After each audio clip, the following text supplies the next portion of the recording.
Hello नमस्कार दोस्तों, आप सभी का स्वागत है आज के इस वीडियो में।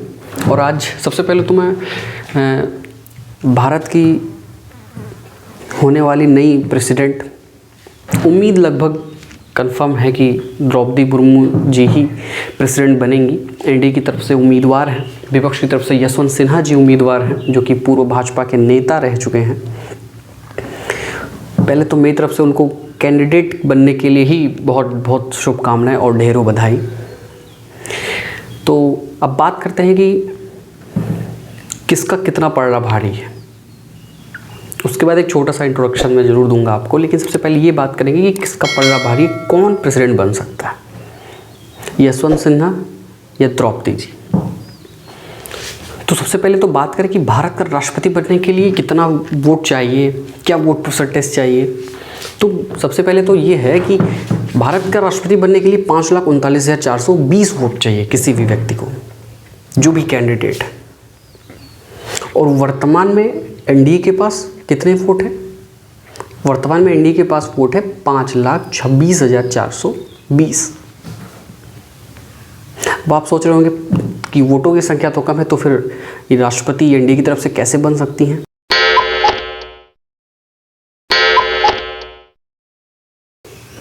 एक्चुअली क्या होता है कि प्रेसिडेंशियल इलेक्शन कहा जाता है उसी का होता है जो वर्तमान में सत्तारूढ़ पार्टी होती है, जो सत्ता में बैठी होती है, जिसके सबसे ज़्यादा स्टेट्स में जिसकी सत्ता होती है उसी का होता है, क्योंकि बस उसके वोट्स ज़्यादा होते हैं। तो अगर इनके पास 5,26,000 वोट हैं तो ये कैसे बनेंगी? अब बात ये है कि ओडिशा से आती हैं द्रौपदी जी, ठीक। तो ओडिशा से आने की वजह से और एसटी से बिलोंग करने की वजह से इनको नवीन पटनायक जी का समर्थन पहले ही मिल चुका है। उन्होंने बाकायदा ट्वीट करके इनको शुभकामनाएं दी हैं और समर्थन भी देने का वादा किया है, वो अंदर की बातें हैं। तो नवीन पटनायक जी का समर्थन मिलने के बाद लगभग इनको 20,000 वोट उधर से मिल जाएंगे। और अगर इनको वाईएसआर कांग्रेस इनको समर्थन देती है तो इनके पास 43,000 वोट उसके मिल जाएंगे। तो टोटल अगर ये दो पार्टीज़ इनको समर्थन देती हैं, बीजेडी का तो कंफर्म है लगभग, और अगर वाईएसआर कांग्रेस भी इनको समर्थन देती है तो इनके पास हो जाएंगे 6,04,20 वोट। बन गई प्रेसिडेंट। अब आप सोच रहे होंगे कि 6,04,20 वोट इनको मिल गए। और एक आपको मैं बता दूं कि झारखंड मुक्ति मोर्चा जो है वो आदिवासियों के लिए संघर्ष करते हैं, आदिवासियों की बात करते हैं। तो आदिवासी होने के नाते झारखंड मुक्ति मोर्चा का भी संभावना है कि वो इनको समर्थन देगा। अगर वो भी समर्थन देता है तो इनके पास लगभग 6.25 लाख वोट लगभग हो जाएंगे। आपको चाहिए कितने? 5,39,420 वोट।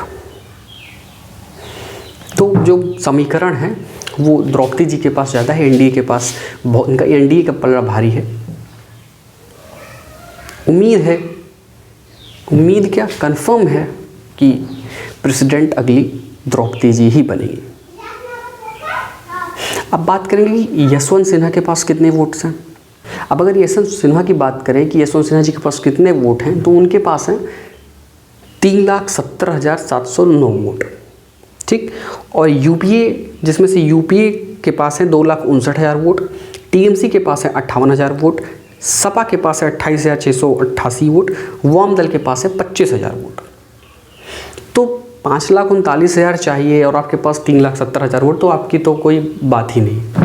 तो इसमें तो निश्चित है कि आप इस चुनाव को आप हार गए, ठीक। अब एक छोटा सा इंट्रोडक्शन होता है, द्रौपदी जी कौन है। सबसे पहले तो आपको ये बता दूं कि एसटी से ये बिलोंग करती हैं, आदिवासी से बिलोंग करती हैं, और ये भारत की पहली प्रेसिडेंट होंगी जो आदिवासी होंगी और दूसरी महिला प्रेसिडेंट होंगी।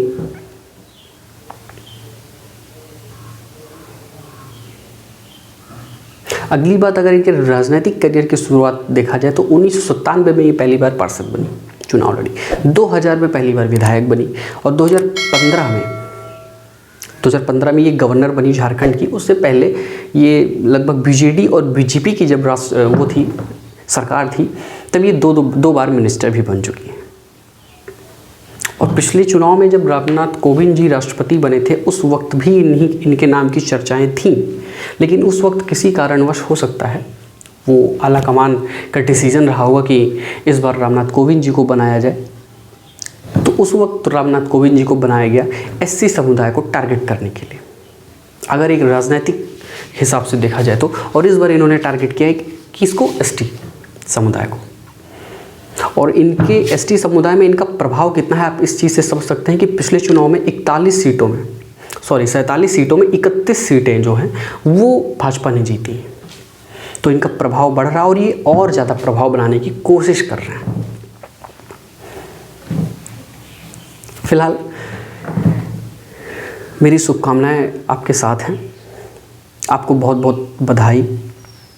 उम्मीद है आप अपना कार्यकाल बहुत ही अच्छे से पूरा करेंगी और देश को एक बहुत ही अच्छा राष्ट्रपति प्रदान करेंगी। बहुत बहुत धन्यवाद, बहुत बहुत शुभकामनाएं।